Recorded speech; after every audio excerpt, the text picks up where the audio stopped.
Well, good evening, everybody, and welcome. Welcome to this educational episode. My name is Bob Bartlett. I'm with the Ubuntu Fly Anglers Network and iFishiBelong. My preferred pronouns are he, him, and I am sitting in the ancestral lands of the Spokane Confederated Tribes.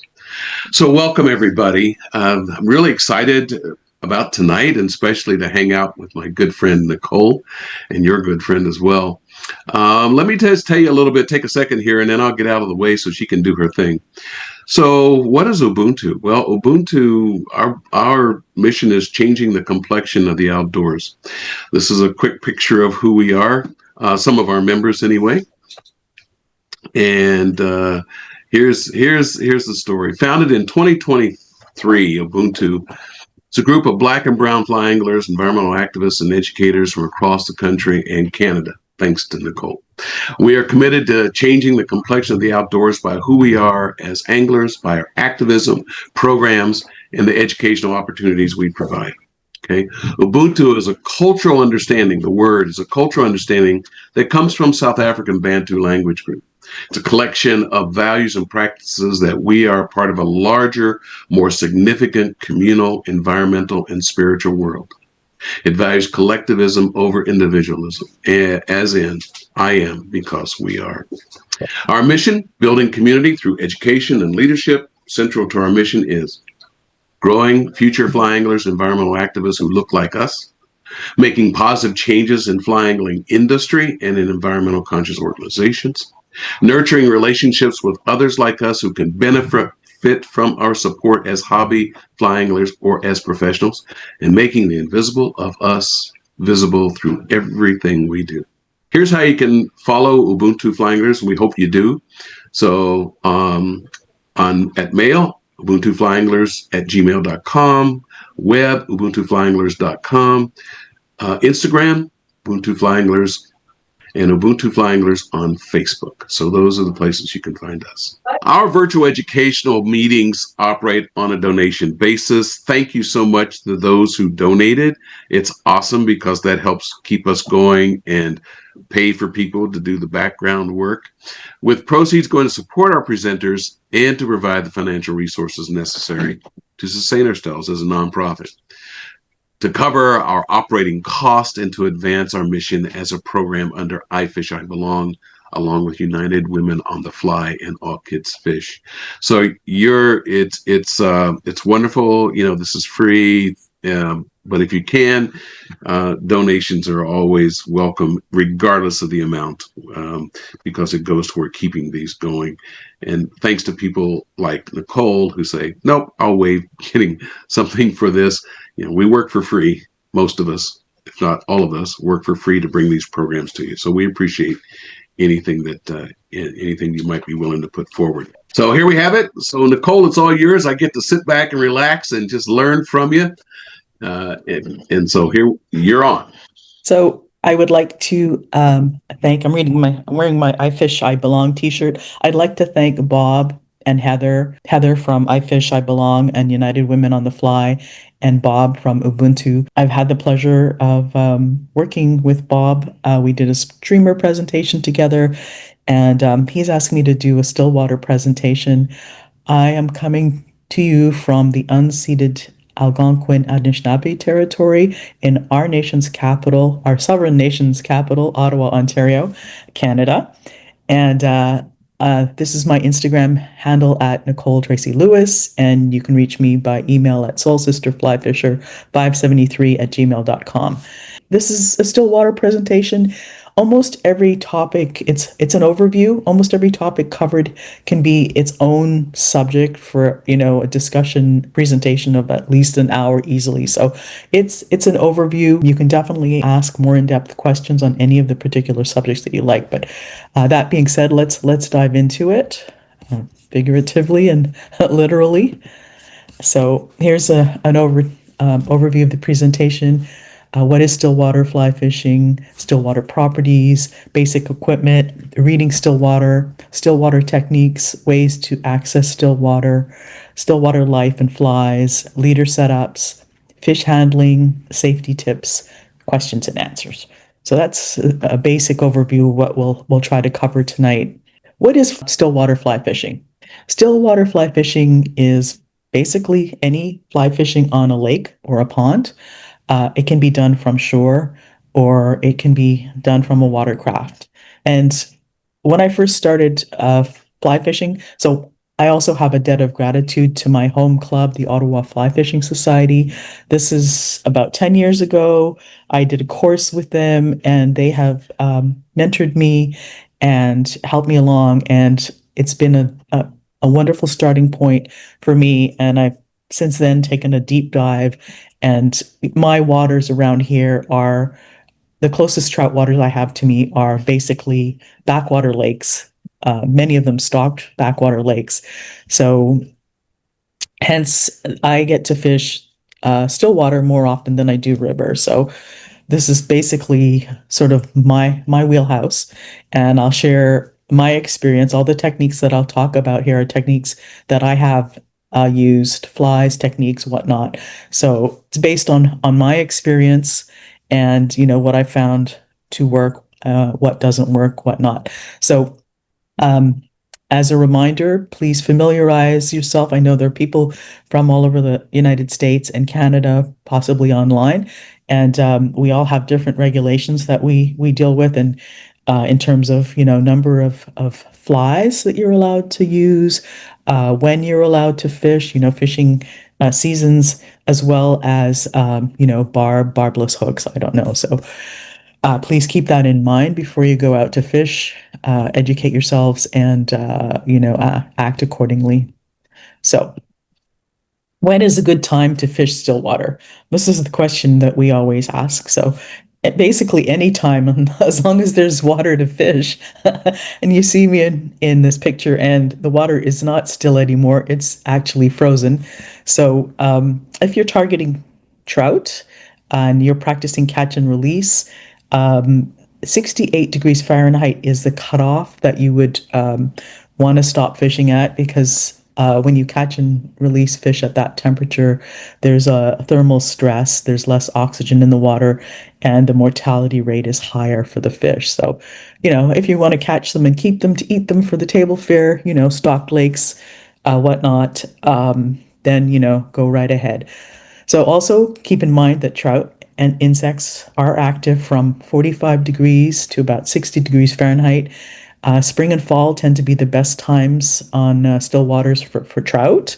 In between, there's bass and carp and redfish suckers and what. I mean, there's a whole bunch of other species that are a lot of fun. I particularly like to fish for panfish when the water's warm. Crappie, excellent table fare.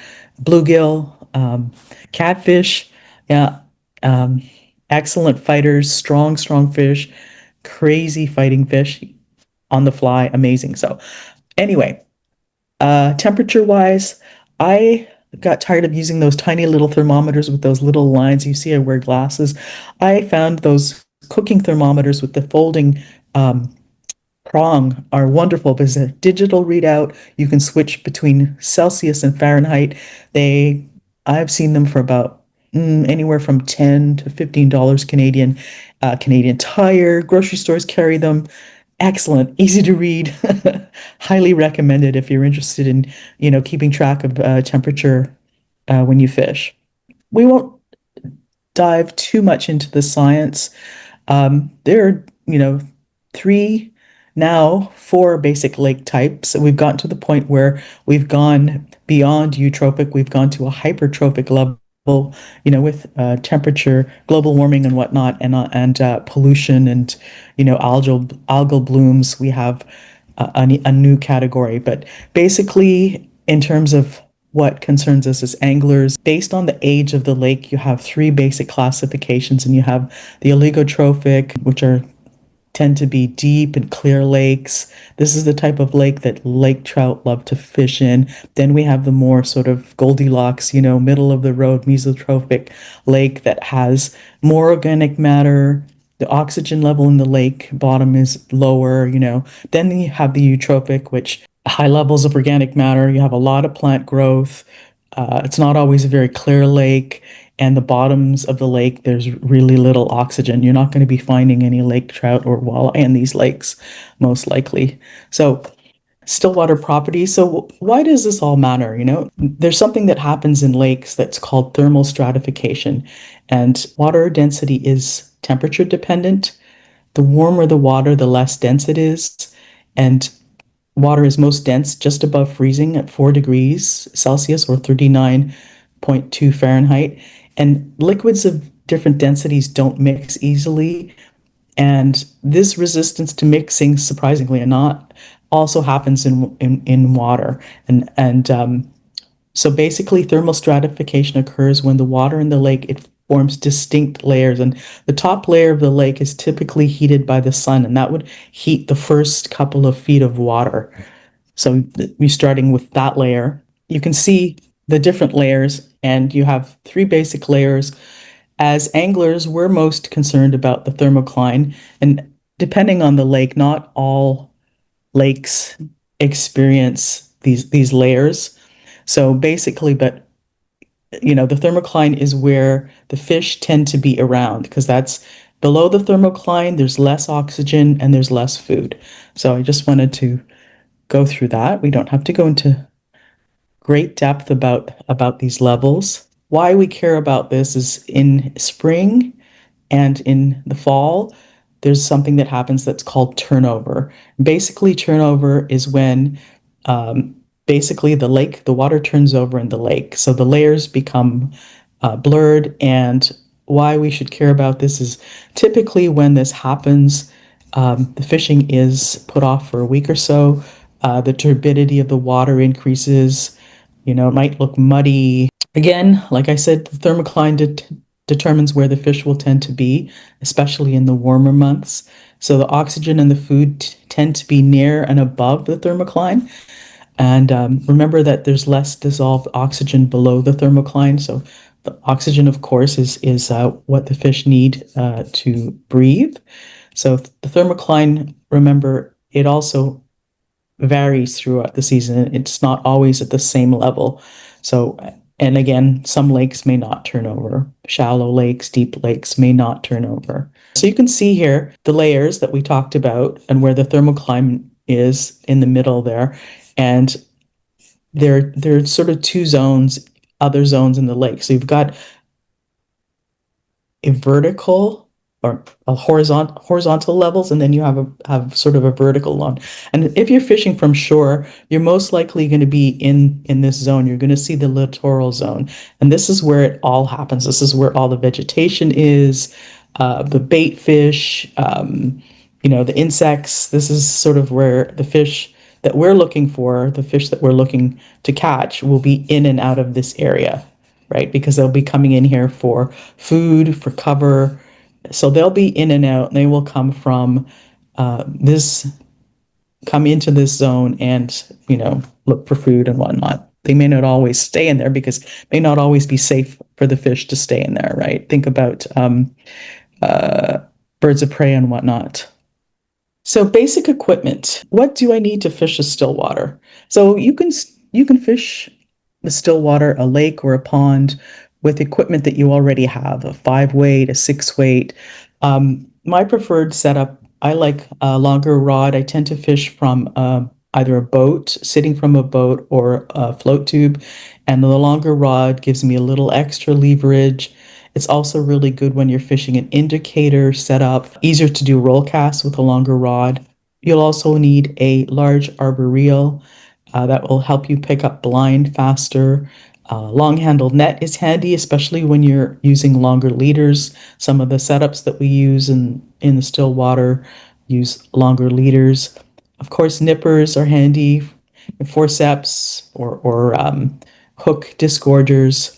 So basically, yeah, if you have a boat or friend with boats, excellent. Float tube is an excellent way. One of my favorite ways to access the backwoods lake. The float tube will go on my back like a backpack, and I can hike into lakes. And also, a second rod set up in the boat is always handy because you might have one rod set up with floating line, very versatile, very can cover a lot of a wide variety of conditions. Or you can have another line set up with a sink line. So you have basically two ends of the spectrum. You've got a setup that can fish surface, subsurface, or you have a setup that you can fish deep. So sitting in a boat, a stripping basket is an asset. If you know fishing lines, like I know fishing lines, anywhere they can get tangled, they will. Your shoe, whatever, anything in a boat. Stripping basket's really nice technique, a nice little tool to have, or a stripping tray where you can strip right onto it and you minimize the tangles that you have and the frustration when you're like trying to cast and you've got like a bird's nest of fly line. So I like a boat bag, keep my stuff organized together, and of course, flies, are bread and butter for this stuff. So here's some of my gear. There's my stripping basket that I put holes in. I couldn't understand why I have a stripping basket and it will fill with water and then stay full. So I drill some holes in mine. There's my bag that I use on my float tube. It's waterproof. And there's a boat bag that isn't waterproof, but it's really handy. You can carry a lot of reels in there, a lot of fly boxes, and all of your nippers and lines, tippet, whatever. It's, yeah, pretty straightforward stuff. If you get really serious into the lake fishing, stillwater fishing game, a really good alternative to buying multiple reels and spools is a cassette system.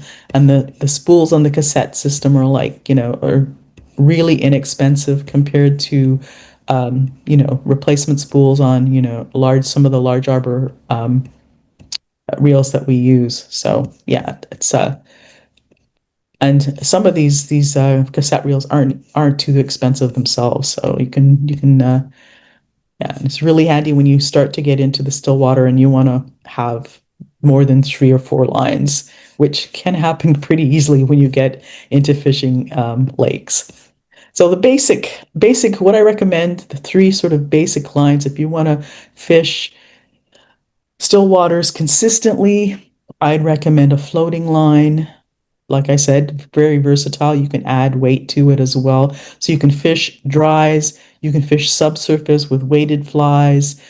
Floating line is also can serve as an indicator line that you can set up with a bobber and an indicator, which you'll see in a bit. Second line I recommend is a clear intermediate that sinks between 1 and 3 inches per second. And then for the days where the fish are holding, deeper than 10 feet, between 10 and maybe 20, 25 feet max, you want a full sink line. Reading still water. So you get to the lake and you just see this body of water. If it's a body of water you've never fished before, you just see this body of water and you're like, unlike a river where you see, rocks and bends and whatnot, um, just like river fishing, fish relate to structure. You can see from the shore before you start out, you can see rocks, weed beds, islands, shoals. You can see the color difference in the water. The darker water is the deeper water. So you can often see that delineation, especially if you're fishing a clearer lake. So one of the things before you actually go to a lake is to look up online, or if you have a Navionics or a sonar, is a bathymetric map that will show you the contours of your body of water. And here's a bathymetric map. It's basically a topographic map, but for a lake or a body of water. So you can see where the drop offs are. You can see where there are any shoals, any saddles, like humps where fish might, and fish will hang. And you can see also by the way the lines are. The lines are really close together. That means that's a steep drop off, right? Just like a contour map, it's the same sort of idea. So yeah, bathymetric map. If you're able to find one for the body of water that you're wanting to fish, is a really good way to sort of map out where you might look for fish. Tools that'll help: sonar if you have it. Now we have some portable, like I think it's Garmin Striker Cast and Deeper. They have these really tiny little sonar units that are castable, or you can actually hang them off off a tether on your kayak or float tube, and they will sync up with your phone or tablet. And they're actually they've gotten pretty good, and they can show you as well as structure, rock piles, drop offs, weed beds. Also, the thermocline may show up on a band, and you might see the fish hanging out at that zone. So yeah, also, like I said, when you get to the lake and you look, observation's a powerful tool. Deeper water, like I said before, is darker. Look at the shoreline, look at for evidence of insect life, see what's there, lift a rock or two, look in the water, look for bait fish. To give you an idea of what the fish that you're seeking may be looking for. You also may see rises depending on, how much chop there is on the water. Yeah, so it's something to look for, to look carefully before you just sort of, start your fishing for the day. When I first started fishing Stillwater, I would just troll all the time, whether I was in like, usually in a rowboat or a kayak or my float tube. I would just troll, right? And then it was a good way to start and to learn about Stillwater, but then I learned there are more ways to approach Stillwater, more active ways to actually, but trolling is a really excellent way to sort of get an idea of where the fish are and also where in the water column, depending on the type of line that you're trolling, it'll give you an idea of where in the water column the fish are feeding. So one of the fellows who I like to follow, and I've been to a couple of his seminars, is Phil Rowley, and he's based out in the west coast of Canada. I think his home is in BC now, and he travels a fair bit, does seminars, and he talks about what fish want in the lakes, just like in rivers, and it's comfort, food, and protection, right? And yeah, so comfort is particularly pertinent to what we look for when we're fishing for trout, because trout are really cold water fish. And temperature is key, as we talked about before, in terms of optimal temperatures below 68 degrees Fahrenheit. So also, when you're fishing Stillwater, trout are also selective about depth, right? And when you're fishing, sometimes it's not they're opportunistic, so it's not always about the fly pattern itself. It's about where you are in the water column. Are you in the right place in the water column to elicit a strike with your fly, right? So it may not be the fly. That's sort of the last thing you want to think about changing. You want to think about first, am I the depth, then the retrieve, and then the fly pattern is the last thing you should think about changing before you start just going through flies and thinking about where your fly line is in the water column. So also, when you're fishing sinking lines, a strip set tends to be more effective than a trout set. And the trout set is when you just raise the tip of your rod, and often, depending on how you're fishing the still water, the strip set might happen while you're retrieving your line. It might be you just have to keep that tension between the fly, your fly line, and your cadence, depending which way you're moving, which way the wind's moving. You need to keep almost as much as possible direct contact with your fly.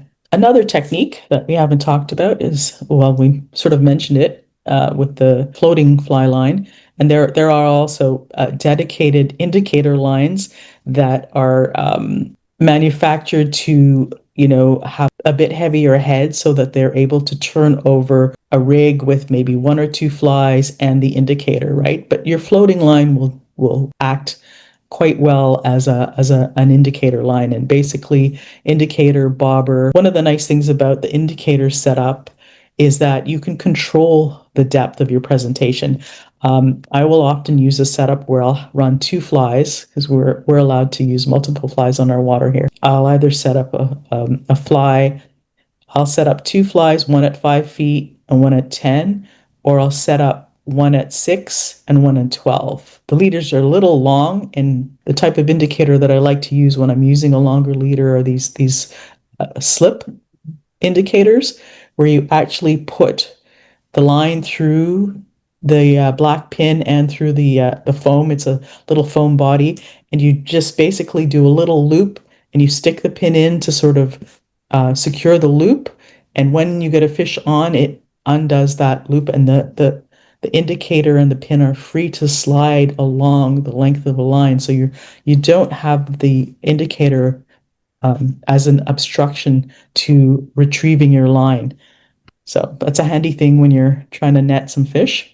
Another technique, and this is a technique you can do with all of your retrieves. It's the hang. I'll share the video with you here. All right, so this is the hang. This is a technique.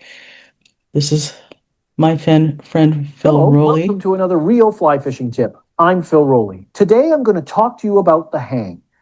Trout in lakes love to follow the fly. As you pick up the fly line to recast, you could often experience a fish's tug, a swirl, a flash of silver. That fish has taken your fly as you go to recast. Blending in the hang to the end of every retrieve will help you convert those fish. The hang is simply a rod raise at the end of every retrieve, and as you raise the rod up, you pause and hang the flies and allow any following fish to take them. If you incorporate the hang into every Stillwater presentation you do, I know you're going to catch more fish. You can do that on any technique that you're using. As you retrieve your line, just take that 10, 15 seconds and pause and slowly raise the tip of your rod. And you may have had a fish following you. And I've caught quite a few fish like that. Surprisingly, the first couple times you're like, wow, this works. And it really does. It will increase your catch rate, most definitely. Oh, this one's fishing from the float tube. This spring, it was the end of April, fishing for rainbow trout.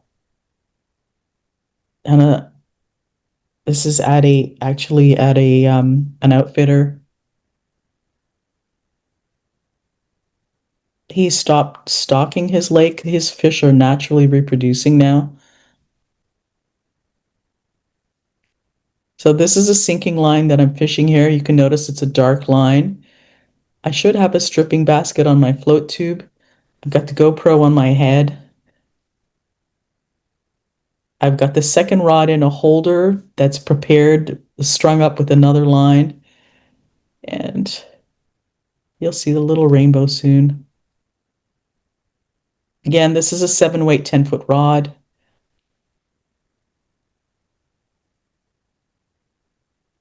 Yeah, try to keep the fish in the water. This is fishing from shore. This is a stocked rainbow lake. It's actually an old quarry. It's about an hour from my house. It's the closest trout fishing that I have to me. It's not a good fighter here, Gavin. I've got my next door neighbor with me. He's 17. I've got him fly fishing. He goes out with nice me. One. Yeah, the water's got this crazy turquoise color. Get this buddy out. One of the bigger ones. 9. Thank you.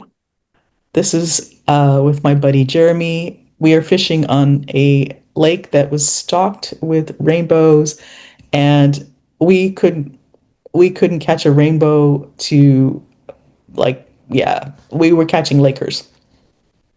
And this particular, we both have Lakers on. And to Jeremy's credit, he manages to net them both. This is the fellow who makes my nets. Stillwater Outdoors. He makes beautiful wooden nets.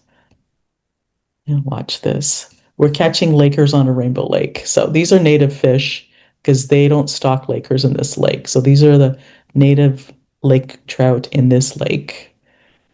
There's this beautiful net. He's got one on. He's got them both in there, I think. Yeah. Two Lakers. Another style. This is another style of fishing and it's lock style fishing. And this style comes from the United Kingdom across the pond. It's very popular there. They have large reservoirs, and basically they fish from these boats.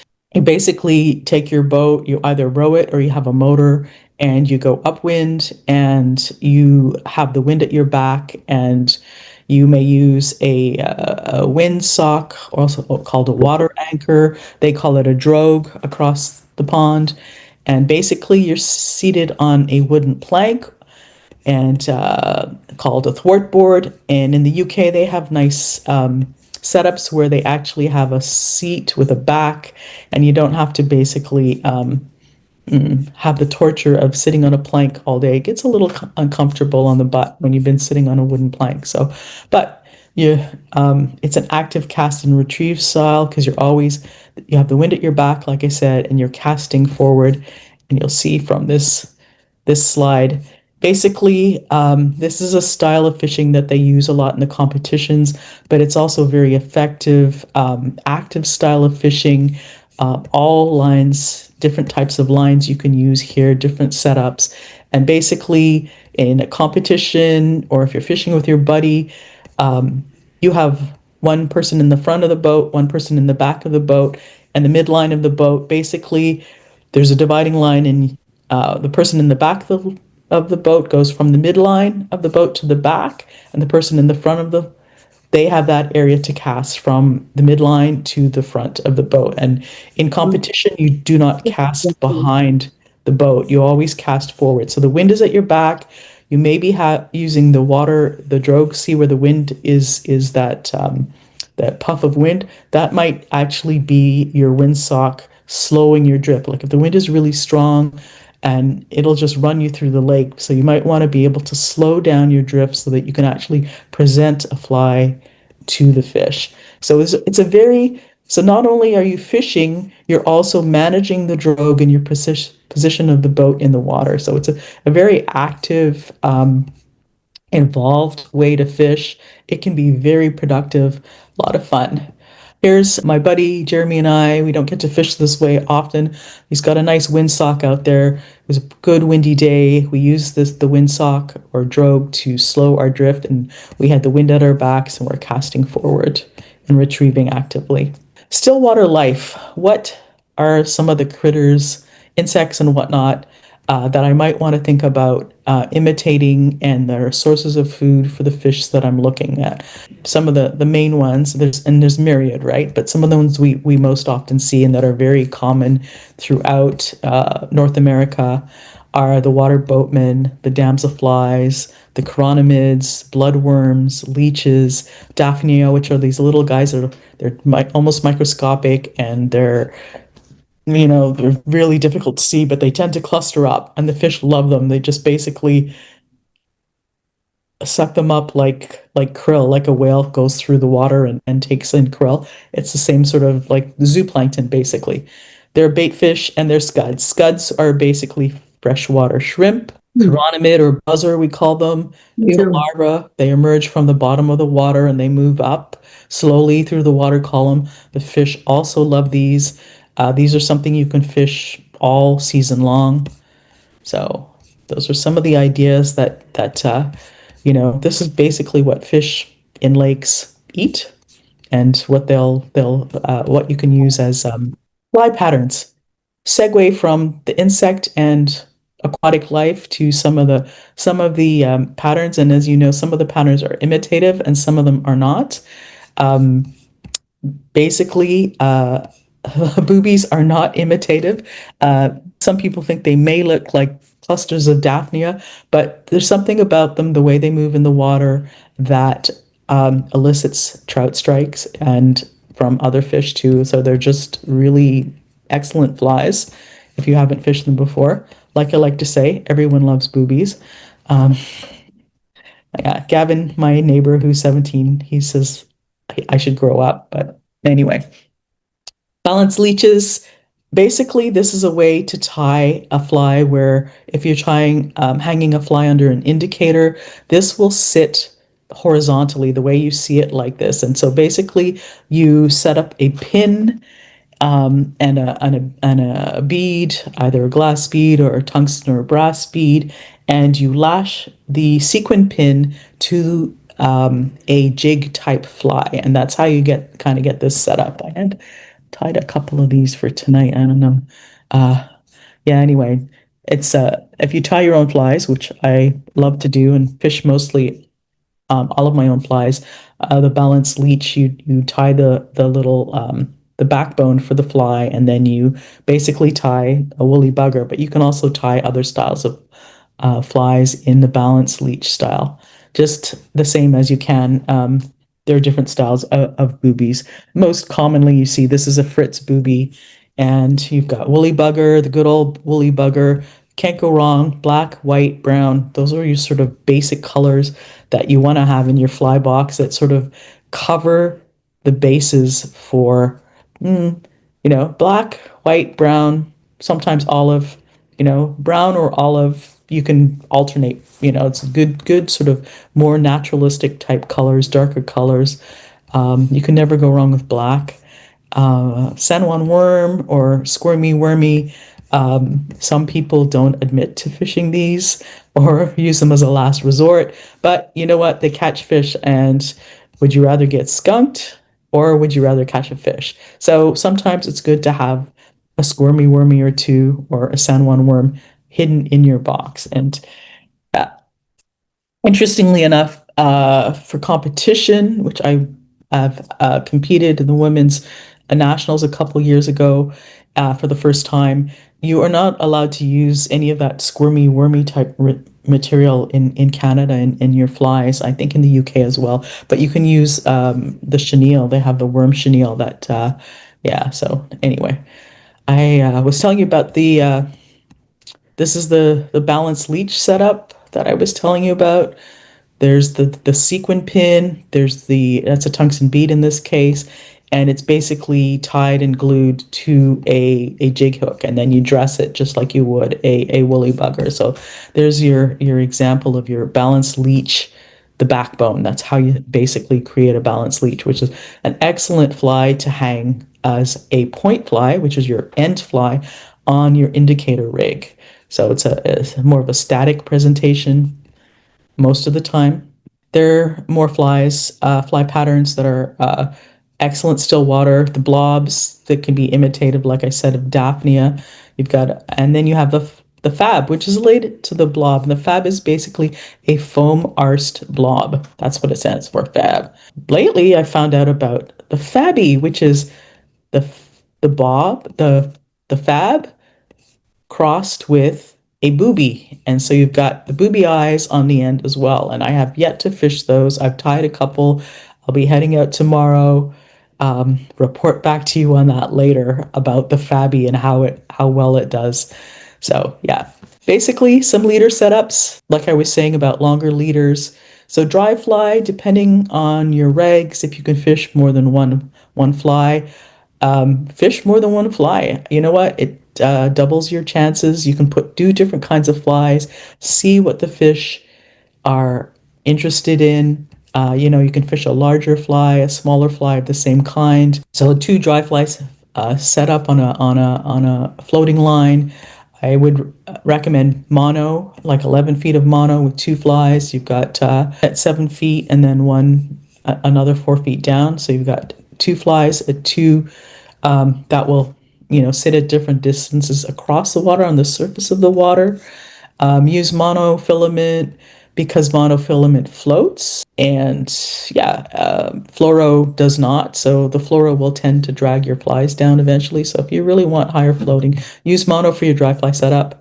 Also, you can fish a dry dropper just like you do on the river. Have the second fly with a little bit of weight, or a balanced leech. This is another setup where you might use a balanced leech, and you can fish anything from a hopper pattern, what is it? The daddy long legs with a foam body, or a flatback daddy, which are some of the flies that basically for a dry dropper. As well, strike indicator, bobber setup. This is where you use your fluorocarbon, recommend fluorocarbon, and basically you have a 10-foot setup where you have a fly at 5 feet on a dropper tag, and one at the point at 10 feet. Or you'll have, like I said before, like 6 and 6, one at 6 feet and one at 12. And for my dropper tags, I run straight fluoro, and I will run, depending on the situation, either 4 pound. I like the Invisex Seaguar. It's not too expensive. It's excellent in terms of abrasion resistant and break strength. And they're fairly accurate in their diameter readings for the fluorocarbon. And for my droppers, I like to tie a triple surgeon. So yeah, basically, and then I clip. And I don't like to have my tags longer than 6 inches. I find longer than 6 inches, they tend to twist around and tangle. So anywhere from 3 to 6 inches, the shorter the tag. I like to tie a tag for my dry plies. For a dry dropper, I will tie a shorter tag for my dry dropper for my buoyant fly. Here's one of my favorite setups for fishing the Stillwater. It's called the washing line, and this is where the wonderful booby, this is a particular type of booby, a cat booby, will sit as your point fly. I like to run 5 feet, 5 feet, 5 feet, because I'm about 5 feet, 3.5, and it's a wingspan. So when I measure out my fluoro, I just spread my arms and I've got 5 feet, and I do that 3 times, and I got 5, 5, 5. And I tie a triple surgeon every 5 feet, 2 triple surgeons, so for my 2 droppers. And I will run for my top dropper. I will tend to run something like here's there are like a lot of pheasant tail nymphs, either brown or black, something small and black and kind of buggy and nondescript that, even also a buzzer is good here, chironomid, a small chironomid. So that would tend to be my smallest fly. Then the middle fly, I tend to run a bruised leech type with a size 14 small tungsten bead. Well, 3 millimeters, no bigger than 3 millimeters.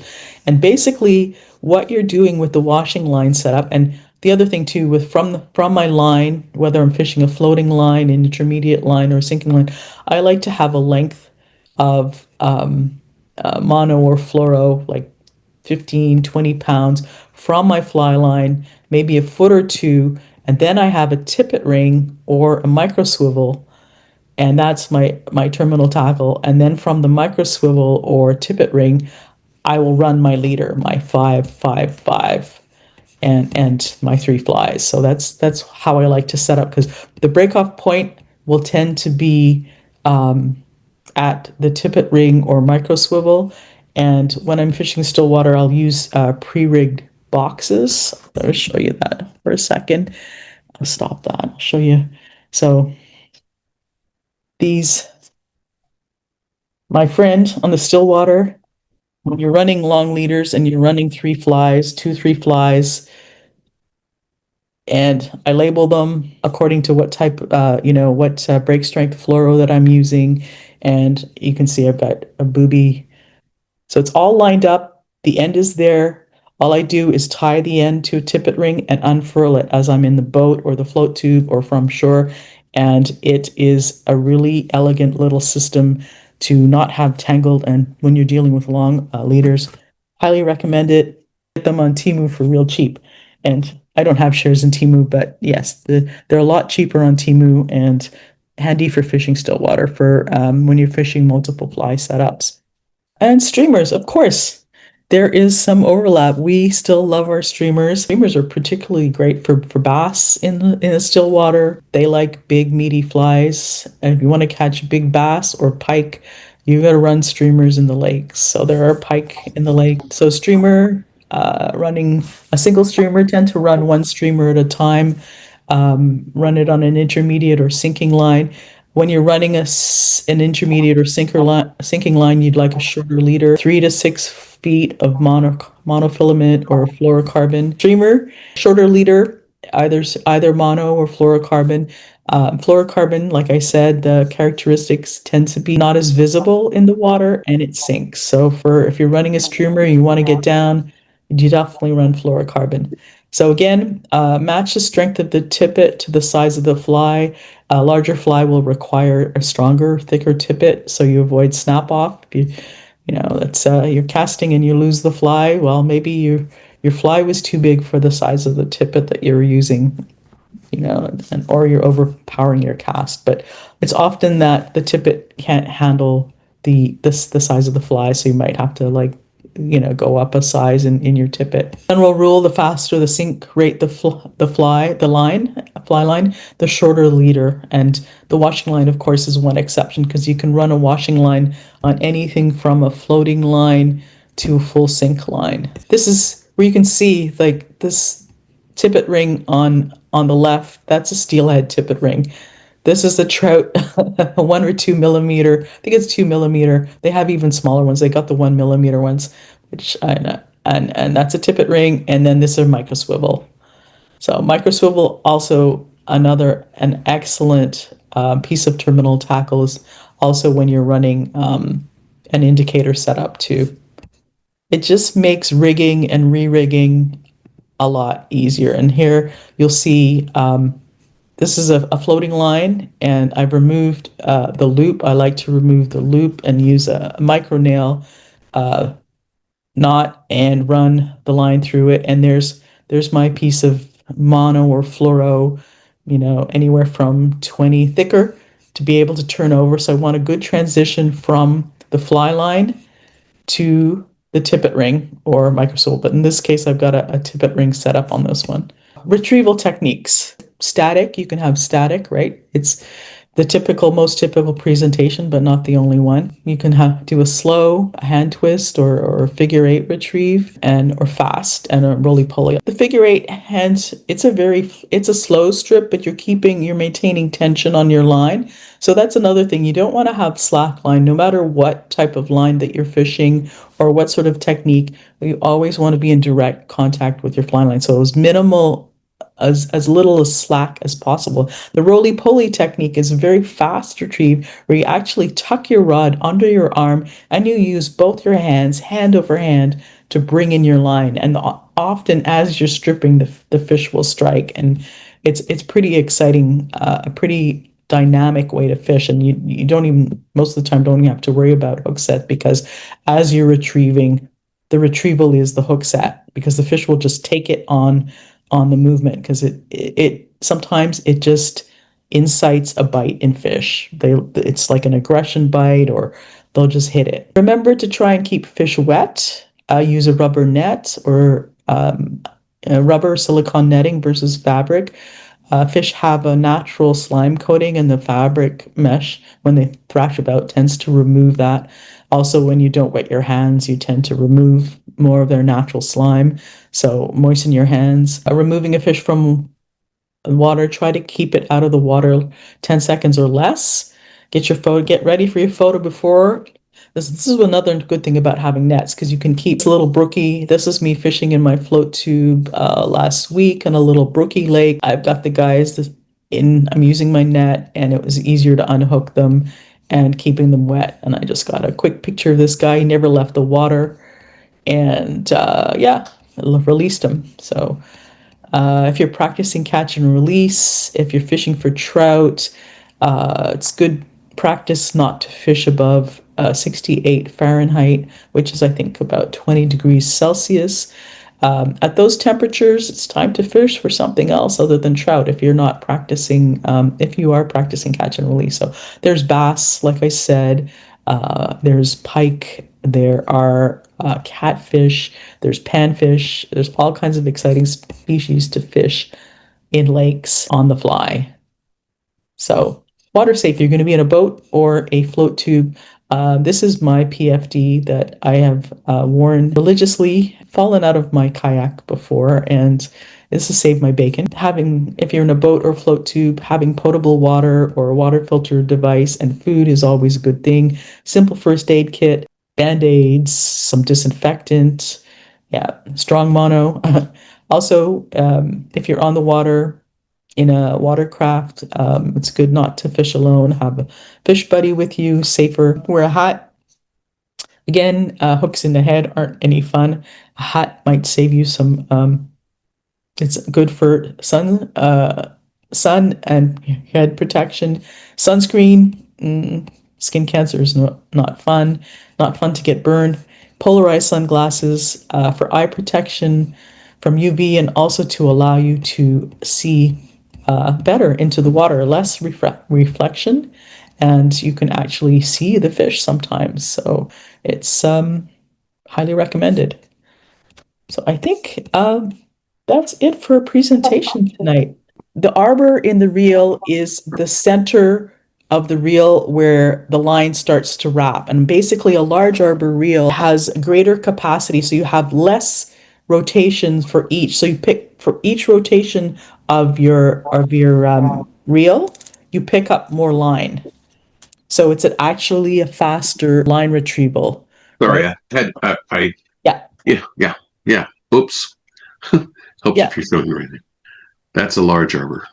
Yeah, let me pull up our feedback. Actually, with full sync line on it, that happens to be mine. So I will, do we have any other questions? If you can find a shoal, you're going to find fish right on that drop, like you were showing in that one slide. Yeah, some are going to drop off, but those fish will hang just in the deeper water. And like you said, they will come up and go in and then go right back. They just do this movement, And there's a particular lake where Dan was fishing yesterday that's known for having a really nice drop off like that. Yeah. They're shoals and humps as well. Any sort of structure where you have a hump, and you'll often see fish relating to either side of it. There'll be some, ambush point, whatever. It's a safety spot, a rock pile. You'll see the fish around it. Mm-hmm. Yeah. More float tube thoughts? Tips? What about float tube? Any more tips?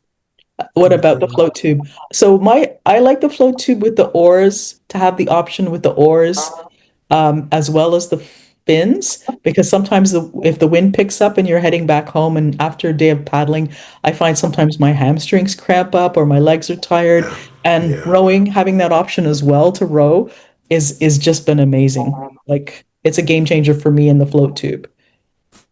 A guide friend of mine has this thing.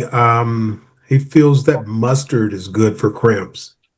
So he carries out these little packets of mustard. Yeah.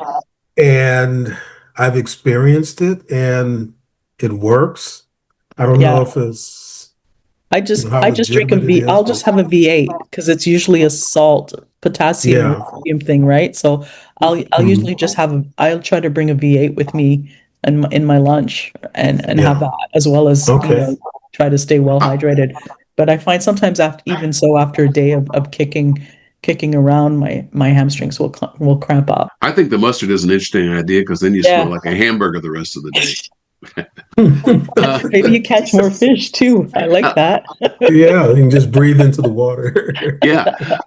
Anchor of some type is nice in your float tube or pontoon boat, so that you can slow, sort of like the drogue idea, where you drop that anchor and then it gives you a little bit of, slows you down a bit. Some of the lakes that I access, it's extra weight, right? And I've got the tube on my back, and I will just bring the drogue. I have a windsock that I can use with my float tube, and that will, or I'll bring a tether, I have an old dog leash that I can basically, if I need to stop and have a pee and get out of my float tube, so my float tube doesn't blow away, which has happened to a friend of mine who had to unsummarily get naked and swim for her float tube. On the day. Thankfully, there were just the two of us on the lake. She had to strip down and swim for her float tube, and we still laugh about that, But yeah, so some kind of a tether is always a good thing to have. A short length of rope to tether your float to. But yeah, sometimes I have an anchor as well, but I just find it's more weight, and I don't often use it. Stripping aprons also. You and I talked about that. You lost yours in the lake somewhere, but having a stripping apron is really nice because you can bring the fish up, and you have a place for all that spare line that you're using. It's not in the water tangling around your fins. Especially when you're fishing a sinking line, the sinking line will go and get caught up on your fins and your feet and your legs. It'll sink. Crevices. But I've been stripping into my lap. The mesh is really nice to have in your float tube. Yeah, it really does make a difference. It's a really nice thing when you're actively fishing and you're stripping a lot of line. It's really good. I think we have a question in the chat. What's it? Okay. Thanks for all the advice. I got to go to bed. I learned excellent. Good job. Picture of the person standing in the water is actually one of our founding members. His name's Ashley. And he is a guide and outfitter in the Twin Cities, Minneapolis, St. Paul area. He actually lives in Bethel.